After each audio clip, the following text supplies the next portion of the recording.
Shack. Keep it alive through these lines I write. I keep it live cause I thrive. I might just blow your mind tonight. I'm so hyped, but it's no hype. From this height, it's direct hits on sight. I'm your type, lend me your ears to show you that there's something in me. I'm not giving up, I'm standing right here, holding these days hostage. And I'll make this my year. We turning fear into love, and the love's in the air. I love doing this cause nothing compares. Nothing can share that same type of feeling when you feeling them flares. They can't catch it, it's havoc. I rip to a tear, switch the scenario. My stereos, I leave them impaired. Variables start to change and they're all in my range. I just gotta grab it, it's all mathematics. Every step is drastic, I make it fantastic. I'm trying to take your breath away. Asthmatic. This is live through the stereo. Go and let it blow, blow through the stereo. I'ma let them know through the stereo. Yo, here we go through the stereo, stereo. This is live through the stereo. Go and let it blow, blow through the stereo. I'ma let them know through the stereo. Yo, here we go through the stereo, stereo.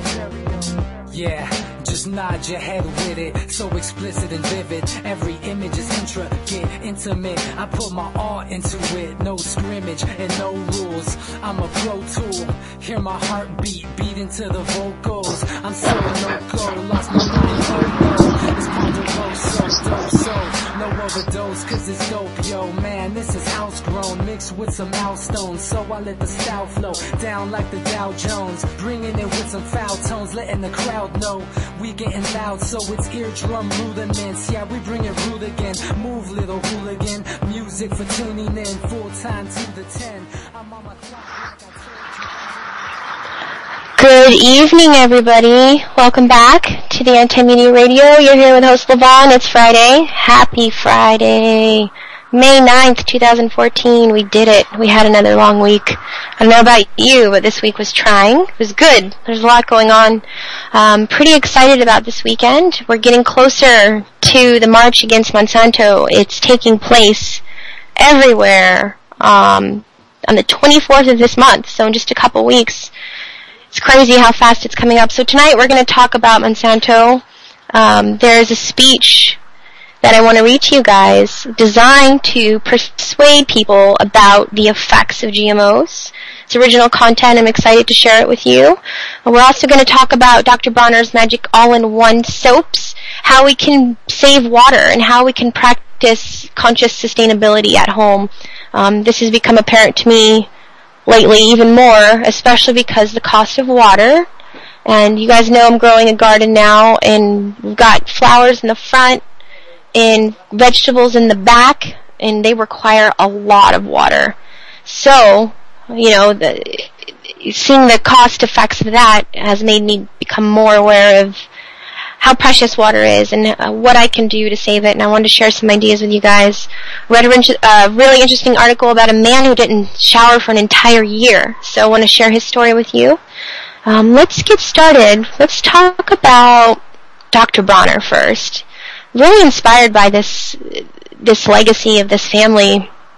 I started using them a long time ago just because it was something my grandma used, and I really loved the smell.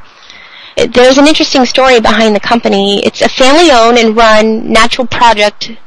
They began making soaps. Their family can be traced back to 1858. Emanuel Bronner was the third generation certified as a master soap maker under the guild system of the time. In 1929, he brought his formulas for high-quality liquid and bar soaps to America, starting Dr. Bronner's Magic Soaps in its current form in 1948. Their soaps are renowned for quality, versatility, and eco-friendliness, which is important. Enjoyed a small but loyal following in the early years.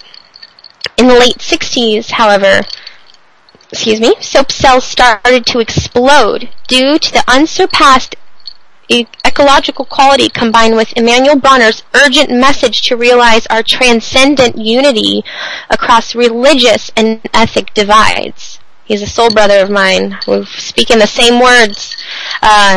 Word of mouth soon made Dr. Bronner's the iconic soap of that era. And in the decades that followed, the soap spread into every health food store in the U.S. and then into the mainstream as well, winning over fans from all walks of life on the way to becoming the #1 selling brand of natural soaps in America. There's a documentary on Netflix about Dr. Bronner. I encourage you to watch it. He is an incredible human, and he sacrificed a lot of time with his family to share his message. And it's still being demonstrated today. And I can't tell you, there's not a day that goes by that I don't read that bottle when I'm in the shower. So Dr. Bronner, thank you. The 4th and 5th generations of the Bronner family who run the company today continue to make their unsurpassed soaps with care and integrity. 2008 marked both the 60th anniversary of Dr. Bronner's Magic Soaps in America and the 150th anniversary of our family's first soap-making activity in southern Germany. I'm reading from their website. Today, Dr. Bronner continues its mission and commitment to building an engine for promoting and advancing positive social change, from pioneering USDA-certified organic personal care products to creating fair trade products across the world that ensure fair and just treatment of farmers and workers, to creating a socially responsible workplace here in the U.S. We strive to honor our heritage with progressive business practices while devoting profits to worthwhile causes and charities worldwide. What an amazing product. I support them, and I wanted to give you guys some ideas on how maybe this product could help you as well.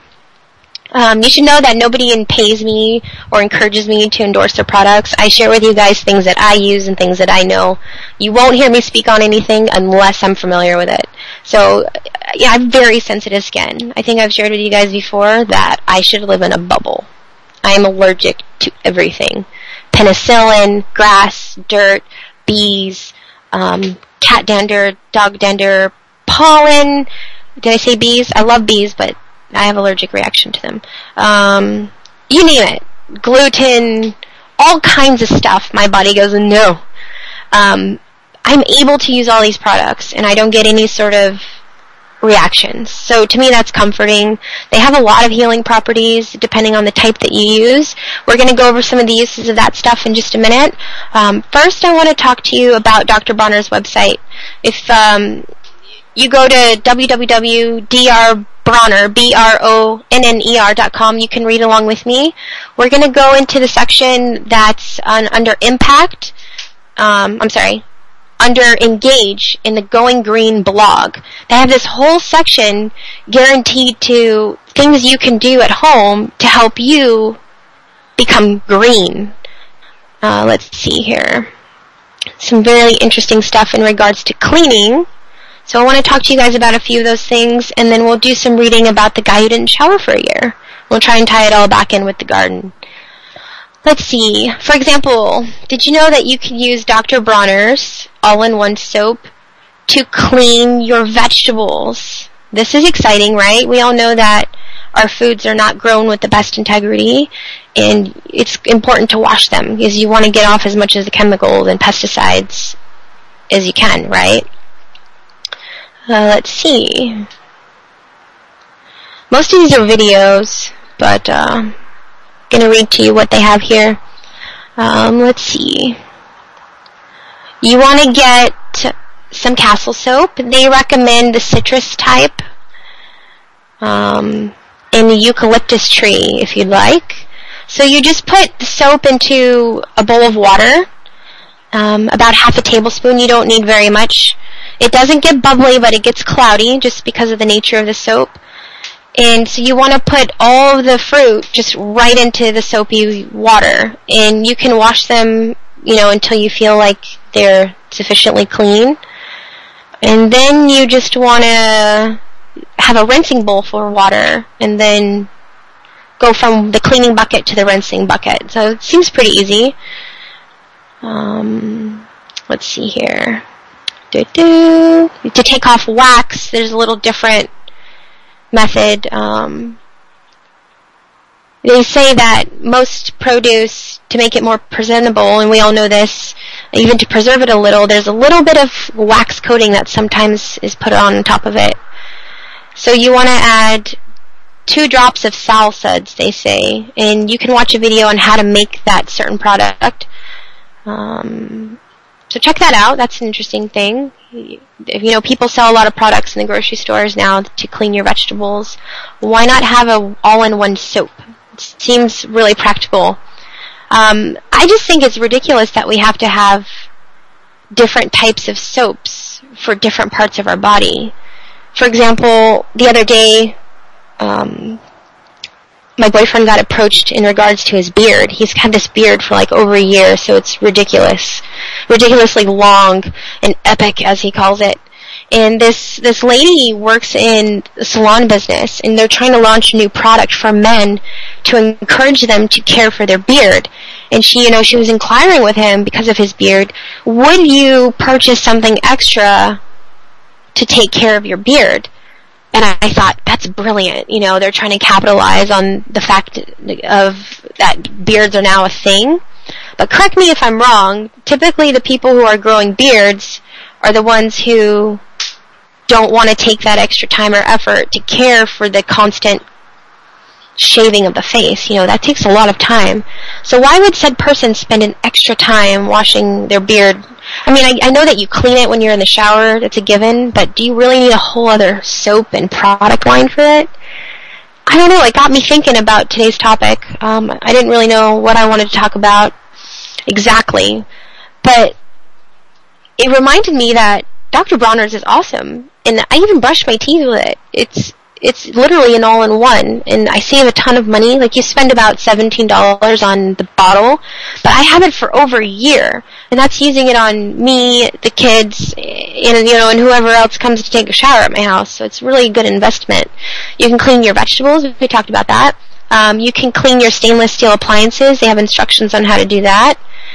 Something that I really liked is you can deodorize your garbage disposal. You can clean your toilet bowl. You can make a hand sanitizer. And they have an article on here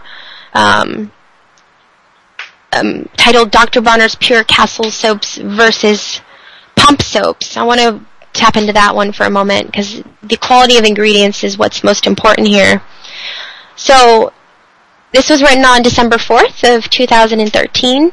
And it says, if Dr. Bronner's Pure Castle Soap is so versatile, why make another kind of soap? The organic pump soap. Why should I buy?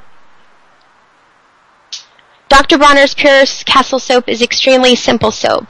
It's my grandfather's original. And if you've only heard of Dr. Bronner's one product, it's probably the Castle Soap and probably the peppermint. We all love that peppermint. Its method of reacting oils with a strong alkali is millennia old. Someone from the Middle Ages looking at our soap making process would understand exactly what we are doing. The art of creating the perfect castle soap, though, lies in the choice and balance of oils as well as other processing methods. When you have the perfect soap, it's the most versatile cleaning agent possible. If you had to choose only one product for every aspect of your life, Dr. Bronner's Pure Castle Soap is it. However, through the years, we have repeatedly heard a few requests. It would be nicer if it were thicker. It would be nicer if it was moisturizing. So they have a new product. I didn't realize. I thought they were comparing this to something else. So you can check that out. And they say that this new soap is more geared towards personal care. And they don't have the drying effects of the other ones, which I have heard that from certain people that it has that drawing, like astringent, like a feel after you're done cleaning. So this one's a little more moisturizing. And they say that if you want to stick to house cleaning, the Pure Castle soap is the way to go. And the new one called, forget my pronunciation here, Shikai, forgive me, is more geared towards personal care. So they're expanding their products, as you would hope any business would.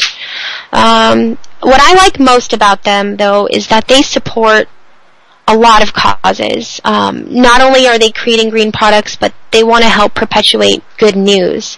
And Dr. Bronner is going to be at the March Against Monsanto, which is occurring in San Diego on May 24th at 11 o'clock at Balboa Park. Do some research, see if there's an event in your city. You can check out March Against Monsanto page on Facebook. And I gave you guys some information last week about the OcuCards. They've got some great resources on there. Let's see. But I just wanted to bring to your attention, just to consider, how long are you in the shower? And how much water are you utilizing? And what could you be doing with that water instead? I've decided to trade my time in the shower, which I love. That's like therapy for me, in exchange for vegetables. So I'm going to dedicate myself to 5-minute or less showers. And Dr. Bronner actually has a method for showering that requires a little water. He recommends filling up a bucket and using a towel and a couple drops of soap and just rinsing all the essential parts. I may do that for a little while. I may see how that goes. That leads me into my next story here. The man who didn't shower for an entire year. You guys might have seen this story. It was circulating around the internet. It's really interesting. First of all, you read the title and you're like, what? And then you get into the story, and it's really beautiful. This man, his name is Rob Greenfield, and he spent an entire year bathing in only natural water resources. He initially planned to do it for 100 days while cycling across the United States, but when his trip was over, he decided to extend the time to see how many people he can inspire to pay attention to their surroundings. Another soul brother on the same mission. I feel like we're all so disconnected from the earth, and this reminded me of how different life used to be. So he is a proclaimed adventurer and activist for the environment, and he speaks of how he managed to stay clean despite of not conventionally showering in a conventional manner for an entire year. He spent his bathing time in natural resources like rivers, lakes, waterfalls, and in the rain. And when he was not able to utilize those things, he would find leaky fire hydrants and taps. So he was trying to utilize the water that otherwise would have been wasted. That's pretty cool. You can Google him. There are so many pictures of him inside of like swampy areas or underneath waterfalls, utilizing the hydrants. And he lives here in San Diego, which is cool. I didn't know that. And I want to let you know, dude, that you inspired me to save water. He says that the average American consumes around 100 gallons of water a day. But he said he uses about 2 gallons a day for an entire year. That's profound. He's gained a lot of people following him on social media, and he hopes to encourage people to live happier and healthier lifestyles. And what a message. It says here that he once only ate dumpster meals for a week to build awareness on food waste. And he runs an environmentally friendly, active marketing company called the Greenfield Group in San Diego. I have to look this guy up. For the entire bike ride, I had committed to not taking a shower and instead just swimming in lakes and rivers when I came across them. And he said that he didn't miss showering in a conventional way. He said that he connected with his, the source of water. He became to appreciate it, and he said he made a lot of friends. Sometimes people would share with him, in the shower, and most importantly, he's encouraging a lifestyle that could be utilized while living in balance with nature. So not consuming chemicals, not applying them to the body. That's another burden. That's more things that your body has to deal with. A lot of times in my office, I manage a healing center, and I speak to you guys about this retracing, which is the typical way, or healing reactions sometimes it's called, is the typical manner in which the body processes and heals. And we're so disconnected in this society, we take a pill and we literally turn off all the mechanisms that alert us to said thing. So we don't experience healing, we don't experience pain. And when we go through a healing modality that is more natural, we are feeling all those things. And a lot of the time the body is detoxing, and it doesn't feel good. Think about, why do people have to detox? Well, they're ingesting chemicals in every aspect of their lives. Food, products, and the things we're using to care for our bodies are actually hindering us. Isn't that counterproductive? So check out Dr. Bronner's, or just be encouraged to use things that don't have chemicals in them. You'd be amazed at how differently you may feel. And take some note from Mr. Rob Greenfield here, who was a good reminder of how much water we do use. I'm going to definitely exchange some hot shower action for nourishment to my garden. It's going to be awesome. Especially when the water bill was like $140. I heard that's outrageous. Nobody should spend that much water or money on water. So on to our next topic here, which is Monsanto and GMOs. So I'd like to persuade you, my audience, to stop eating GMOs and to help eradicate genetically modified and engineered foods. So the use of genetically modified plants and animals has already become common in today's society without many people being aware of it. That's where I have most of my issue. The lack of consumer consent in the choice to eat genetically modified foods creates an ethical dilemma. Who here has heard the quote, "You are what you eat"? And do you believe it? GMOs are harmful to our health, and we should not consume them. Therefore, we should demand action for them to be labeled on our products and or eradicate them altogether. I've been researching GMOs for a few years now. I started looking into them as a result of watching a documentary, Food Inc. It is a documentary about how the current method of raw food production is in response to the growth of the fast food industry. It is controlled primarily by a handful of multinational corporations.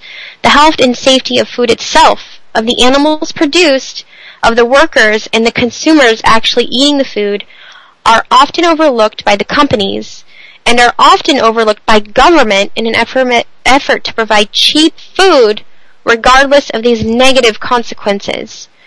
Today, I will tell you why GMOs are bad, why foods containing GMOs should be required to be labeled, and why Monsanto needs to be stopped. Let's start by talking about GMOs. What are GMOs? According to dictionary.com, a GMO is defined as an organism whose genetic material has been altered by means of genetic engineering. Most genetic modification of foods have primarily focused on cash crops such as soybean, corn, canola, and cottonseed oil. These have been engineered for resistance to pathogens and herbicides. U.S. consumers mistakenly believe that if the FDA has approved GM foods, then GM foods are safe to eat. The FDA is there to protect us, right? Reality is that the FDA has absolutely no GMO safety requirement. The research and case reports regarding what actually happens when animals and people consume GM foods is not reassuring. In his book, Genetic Roulette by Jeffrey Smith, he provides a detailed discussion of the documented health risks of GMOs, including evidence of reactions seen in animals and humans. Here are a few examples from Smith's coverage of GMO effects. Rats were fed the GM Flavor Saver tomato for 28 days. You know, guys, I've told you that 28 days is what it takes for your body to become new, right? Every cell is a new cell. 7 of the 20 rats developed stomach lesions or bleeding stomach. Another 7 of 40 died within 2 weeks. 12 dairy cows died on a farm in Hesse, Germany, after being fed a diet with significant amounts of GM corn variety, BT176.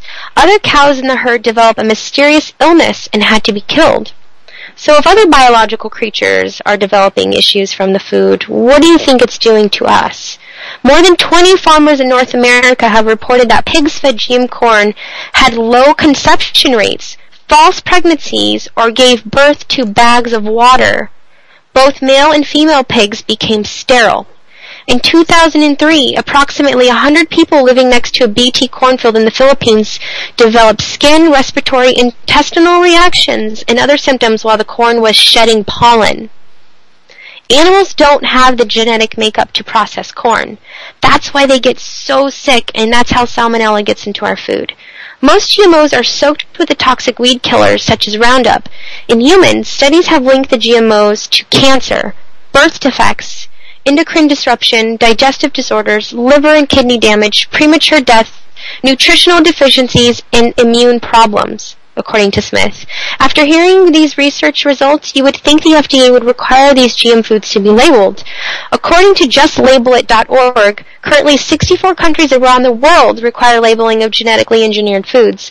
Unlike most other developed countries, such as the 15 nations in the European Union, Japan, Australia, Brazil, Russia, and even China, the U.S. has no laws requiring labeling of genetically engineered foods. Why do you think that is? Do these countries know something that we don't, or is it our government that doesn't want us to know something? According to the FDA, there is general presumption that these foods are essentially the same as non-GE foods. In fact, the policy at the FDA is that as long as GE crops are sustainably equivalent to non-GE crops in terms of nutrition, they are also presumably safe. What the F? And therefore do not need labels to make consumers aware of what they are buying and eating. Oh man, if you're not pissed off, you should be now. In March 2013, 71 U.S. senators voted against the amendment to the Senate version of the 2013 Farmer Bill that would have guaranteed states the right to enact mandatory GMO labeling laws. 71 senators voted against you, us, the people, the 90% of consumers who have said that they want labels on foods containing genetically engineered ingredients, according to the organic consumers. The FDA and the government are not the only ones opposing the labeling. They are backed up by the very companies who make the products. Oh my gosh! Isn't that weird? That we consume all the time, such as Heinz, Kellogg, General Mills, Coca-Cola, and Pepsi. But the biggest company with the most money is Monsanto. Monsanto is the largest multi-billion-dollar biotechnology company in the world. They specialize in genetically engineered seeds and herbicides, most notably Roundup and herbicide and GE Ready Roundup seed. They are also known for being a bully of the farming industry. They will sue a farmer even if they know they are in the wrong, and they will do it just to prove a point. Monsanto has a track record for suing small family farmers whose canola fields are contaminated with Monsanto's genetically engineered Roundup-ready canola by pollen from a nearby farm. Monsanto says it does not matter how the contamination took place and is therefore demanding that the farmers pay their technology fee. It's a fee that the farmers must pay to grow their engineered products. That's also from the organic consumers. During these lawsuits, farmers can't even afford to continue in court because of the high court fees and eventually end up broke. Isn't that terrible? Monsanto has a monopoly over the biotech industry along with the seed industry. In the United States alone, 93% of soybeans and 80% of corn are grown with the seeds containing Monsanto's patented genetics. So, they've created these plants, and they've patented life, which is ridiculous, and they've created a monopoly. They make it impossible for you to grow your own food, and then they sue the shit out of you when you try and do so. And they also have influence in our government. The USDA secretary is the pro-biotech former governor of Iowa. The former Monsanto vice president is now the FDA Deputy Commissioner of Foods. Isn't that convenient? President Obama's Solicitor General took Monsanto's side against organic farmers in the Roundup Ready alfalfa case, is now on the Supreme Court. So what do we do? What's the solution? We need to stop Monsanto. Perhaps Monsanto's connection in the government are what's stopping the eradication of GMOs or even the labeling. So what do? You eat organic. Organic foods are not allowed to contain certain genetically modified ingredients. Even a small percentage of the non-organic ingredients allowed in food labeled organic is not allowed to contain GMOs. You can write your congressman a letter about labeling GMOs and putting a proposition on the next ballot. Then go and vote for the propositions that support labeling of GMOs. You can attend the March Against Monsanto. This organization is in every major city around the world. They plan worldwide protests with thousands of people where you can go out and express your First Amendment right against Monsanto. The next march is on May 24th in 2014. You can go to marchagainstmonsanto.com for more information. By participating in any one of these solutions, you can make a difference. You can live a longer, healthier life. You can also make a difference in the lives of the next generation. I hope that after hearing about GMOs, you will start to do your part by being informed, researching, and acting. I told you why GMOs are bad, and I addressed the importance of why they must be labeled, and also informed you about Monsanto. In conclusion, I hope that you take action by saying no to GMOs and Monsanto. Every dollar you spend on food is your vote on the type of food you want sold in our grocery stores. After all, you are exactly what you eat, right? So I'm pretty excited about the march. We're building up a lot of momentum. People are really excited. And I'm excited to meet like-minded individuals who want to grow food. We're going to have a workshop where we're going to try to teach people these things. But how do you begin to grow your own food? It can seem overwhelming. I know that I've been planning for about 4 years now, at least, and I've just now become established. People that are polarized when it comes to food. Some people eat food, while others blindly consume the products that they're familiar with. Those that comforted them as children, those spent thousands of subconscious hours memorizing slogans or phrases that warranted devotion. Let's call that stuff food. It's sort of like food, but not. It's a byproduct of greed and manipulated with ill intentions.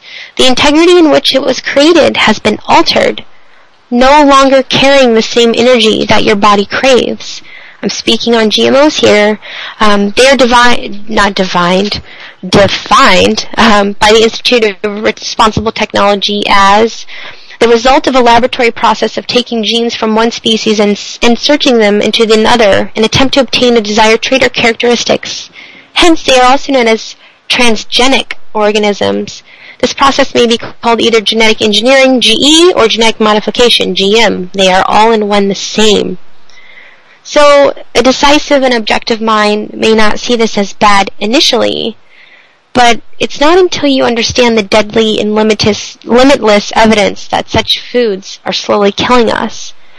When this notion becomes apparent, the fact that we are sustaining our creations with less than ideal substances makes a profound correlation reveal itself. So there's a link between eating well and feeling well. Quite a revelation. I feel crazy when I speak on it. But as we grow and we learn, we adapt to a new lens for viewing.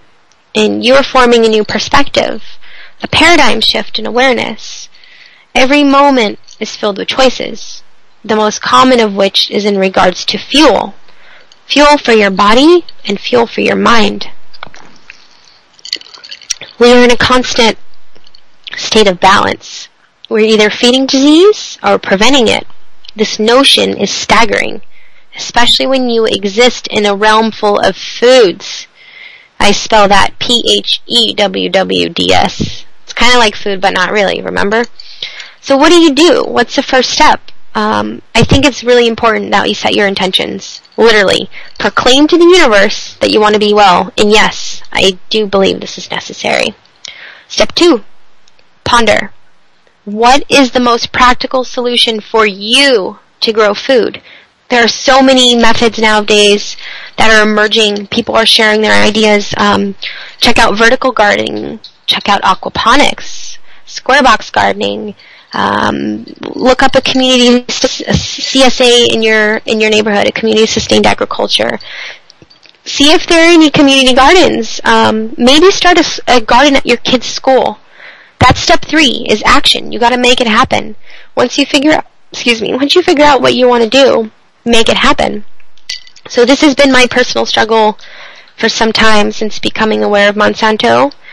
It's food and the plague that is their existence. But I have taken action, realizing that regardless of my 0 experience as a gardener, aside from watching my grandfather garden as a child, I don't really recall anything other than the taste of the delicious food.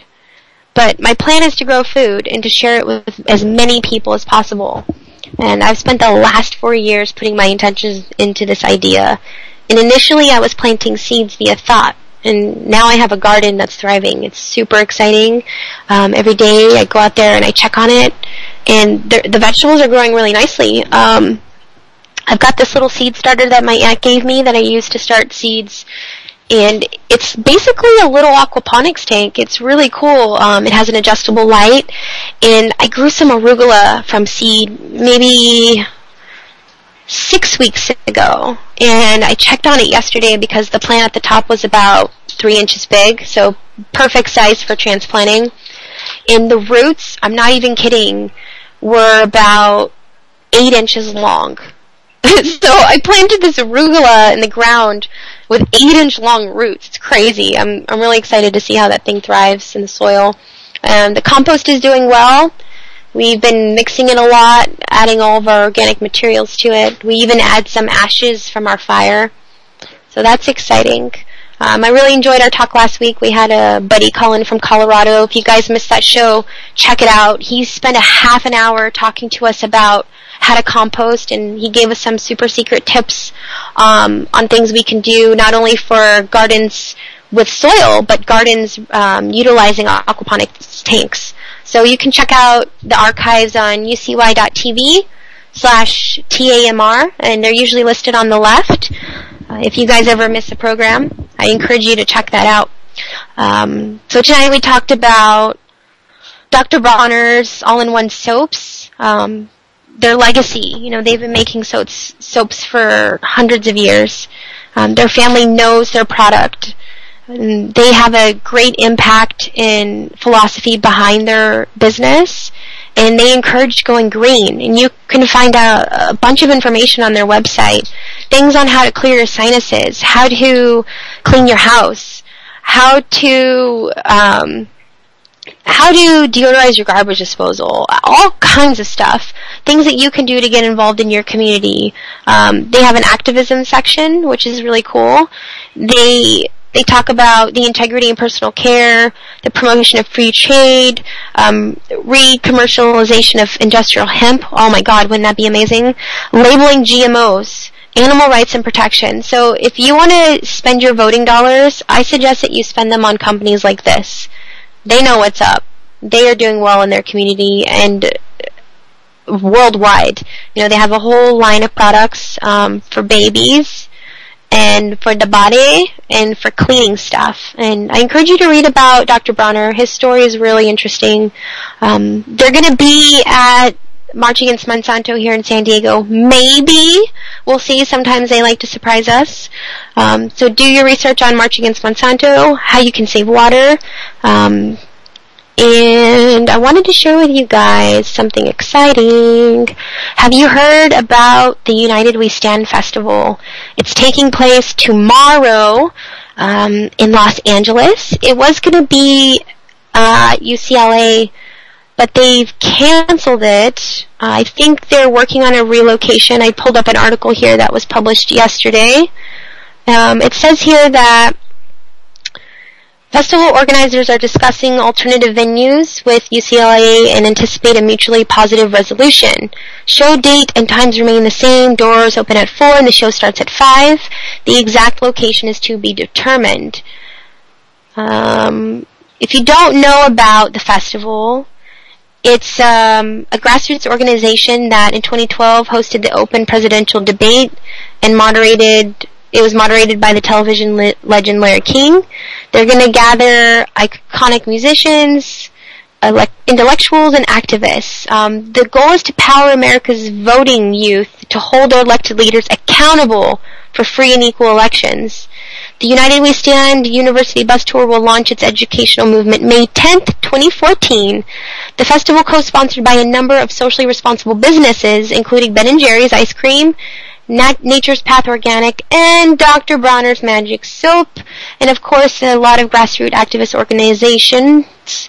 I'm excited. There's going to be Wu-Tang Clan, Immortal Technique, who's awesome, The Siren, Paul Masvidal of Cynic, a bunch of other people. I'm most excited to have a gathering of the minds, just to be in the same area, sharing ideas. Imagine the ability to network and communicate. It reminds me of imaginal cells. You know, they gather together and they vibrate at the same frequency, and then they share their ideas. And once they realize that they're all sharing the same ideas, a shift occurs. So more events like this that you can support and be aware of will just help with the paradigm shift that we're all hoping to see. We talk a lot about growing food on Friday nights, and you may not understand why that's so important. I want to present it to you this way. Think about your day. Most of us get up and we go to some type of job, which we basically have so that we can survive, right? That's the main reason we have a job, so we can make money, and so we can pay for our home, and so we can buy food. Most of us, after we pay for our home, we only have money to get to work and buy food. That's kind of the norm now. And sadly, there's not a left over in that category of food. And this is what ails me. That families are growing up with 2 working parents, and they're spending less time as a core unit, as a whole, learning from their elders and experiencing life by learning, via watching. And despite this detachment from the family unit, they're sacrificing their health as well, because mom and dad are spending all the money just to have somewhere to live. And you're not aware of how you're spending your voting dollars. You're not aware that the stuff that you're buying may be hindering the health and function of your children or yourself. So you're not functioning as a family unit. You're not able to provide in the manner that you're hoping to achieve by sacrificing all of your time. And you're not aware of what you're buying and how it'll affect you. I think that goes against all aspects of what I consider to be alive. We should be able to choose what we eat, where it comes from, what is inside of it. And if it's less than ideal, we should be able to make an informed decision on whether or not we nourish our bodies with that thing. We shouldn't have to pay to live on a place where we were born. This is our home, and I think that we should work on sharing it instead of fighting over it, regardless of what you believe or where you come from. Wouldn't it be amazing if you could just exist and all day your worry wasn't how am I going to eat or how am I going to pay my rent? Instead, you considered, what new skill am I going to learn today? How am I going to broaden my perspective? How am I going to help my neighbor? These are things that I think are most important. That's what makes us human, is sharing in our experiences, learning from each other, and growing as a whole unit. We're all different pieces of the same thing. And if we could spend just a little less time arguing about the thing and how we all got here, instead if we focused our attention on how to stay here and how to care for this thing, we would have a totally different world. So I encourage you guys to check out Dr. Bronner's, because it's an awesome product. Look into ways that you can save water, even if it's just spending less time in the shower. Read the story about the man who went an entire year without showering. Try to find the original one that he wrote. It's well written, and it's it's really sincere, and it will move you on a whole other level. Look at ways that you can be more sustainable in your home. I've mentioned to you a product or a company called Shaklee, Shaklee. They sell a lot of green products. Last time I checked, they were the only company that has a 0 carbon footprint on the planet. They make a lot of concentrates. They make vitamins. So if you're worried about nutrition, growing your own food is not practical, you can ensure that you're getting proper nutrition by taking some vitamins. You don't even have to use that company. Just do your research and make sure that the ingredients that have integrity, that the products actually assimilate into the body in a proper manner, that they don't just get dissolved in the gut and then go nowhere. Check out the United We Stand Festival. If you can make it, I encourage you. There's going to be a tour. So if you can check it out, be involved, you guys. I'm excited. I'm going to go tomorrow. I'm hoping to meet a lot of people, and of course I'll give you guys an update next week. The garden's going well. I encourage you to be aware of where your food comes from and to make wise decisions while choosing to eat every day. And if you can, do some research about gardening. If you have a neighbor that has a yard, barter with them. I'm going to start bartering with some people who want to grow food, but they don't have space. It's so sad. One of my patients came in yesterday, and we were talking, and she's like, God, LaVon, it seems like you do it all. You have a job, you're a mom, and you do this, and you do that. Like, how do you do it? And I told her, I value my time, and I spend my time doing what matters most to me, and that's the secret. If you're passionate about something, it's not work. You want to do it. So here I am speaking to you about GMOs and ways you can be more sustainable, despite the fact that I've been awake for hours and I haven't had dinner, because that's not what matters, you guys. Just adapt a new lens, if you will. Take to heart some of the things we discussed tonight. Check out UCY.tv. It's an awesome platform. There's so many shows. You guys can download an app and listen to us on the go. I enjoy doing that in lieu of the radio. I no longer have that insanity of flipping through stations. That used to be the only thing I did when I drove, is just hit the next button. Talk about a distracted driver. I'm like, God, this music's terrible.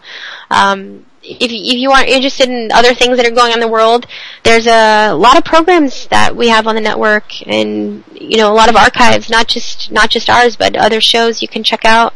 Of course, keep up with antimedia.org. You can become a member there and be part of the change you wish to see by sharing valid, original content. You can read about what's going on in the world on UCY.tv as well. There's not only shows, there's a lot of valid news. You guys have a great week. I'm going to sign out a little early tonight because of my migraine, and I'm going to put a hot towel on my head because typically it's a restriction of blood flow when there's a headache. So hot towel on the head to open up blood vessels. Oh, that's a good thing I could mention to you guys. Most pain is inflammatory. It's a chemical. And if you think of your pain as a fire, when you have pain, you don't want to apply heat. I know most of us go straight to heat because it feels good, but you're actually encouraging the vessels to open, which increases the blood flow, which puts more pressure on the nerves, which usually results in more pain. So if you remember that your pain is like a fire, you want to put ice on it. So that's what I recommend if you're having pain. You put ice for anti-inflammatory properties. But on the same notion, you don't want to put ice for too long because your body's very smart. And if you over-ice, it will have the opposite effect. Your body will go, oh no, we're going to freeze. And it will actually open up the vessels, which is opposite of what you're intending. Return the blood flow to, save from the freezing effects, and have the wrong response. So, everything in moderation, I guess, is the ending statement for this evening. Just be more mindful of your daily practices, and remember that we didn't always live this way. We used to be indigenous people living with the land, and living in communities and working together. What happened? How did we become so disconnected? And could all of the things we are facing today be a result of that?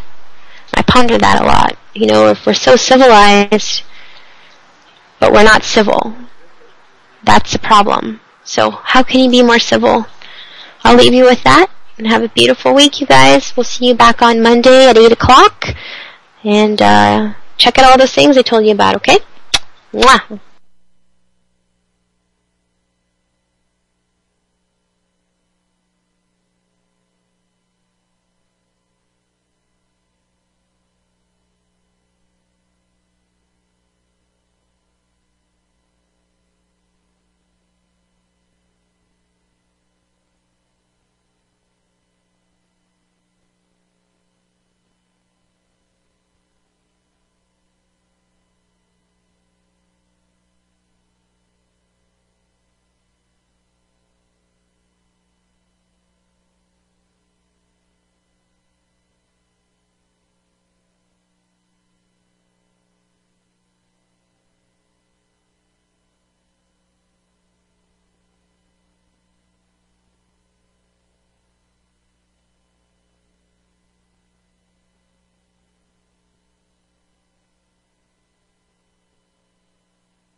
no, through the stereo. Yo, here we go, go